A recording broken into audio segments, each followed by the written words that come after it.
Estes son os principais aspectos dun pacto de fin de folga que hoxe queremos poñer especialmente en valor por varios motivos. En primeiro lugar, porque permite poñerle fin a un paro médico indefinido que, pese a ter un seguimento reducido, ao prolongarse durante tanto tempo, 15 días, supuso as suspensións de máis de 72.000 consultas nos centros de saúde.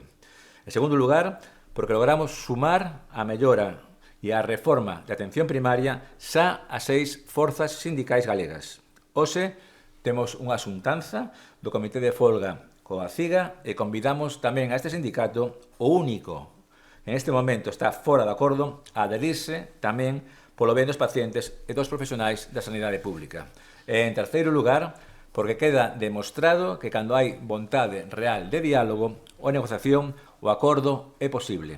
E tanto a Administración como representantes dos traballadores temos o deber de buscalo sempre.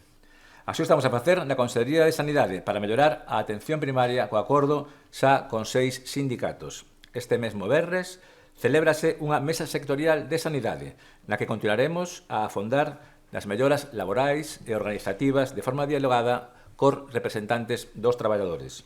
Empezamos, por outra banda, ao Goberno de España e a Ministra de Sanidade a seguir este exemplo. É urxente un cambio de rumbo na actitude da Ministra que permita realmente buscar un entendemento que é imprescindible. O enfrontamento que mantén a ministra Mónica García co colectivo médico de toda España é insostible. Está a poñer contra as cordas aos pacientes e ao funcionamento do sistema sanitario. Lembramos que as folgas médicas contra o Estatuto Marco promovido polo Goberno Central supuseron xa a suspensión en Galicia de máis de 177.000 actos médicos, entre operacións, probas diagnósticas e consultas co especialista. Isto é algo moi grave, porque falamos da saúde de miles e miles de persoas. E iso merece, cando menos, un esforzo de negociación real por parte do Ministerio de Sanidade.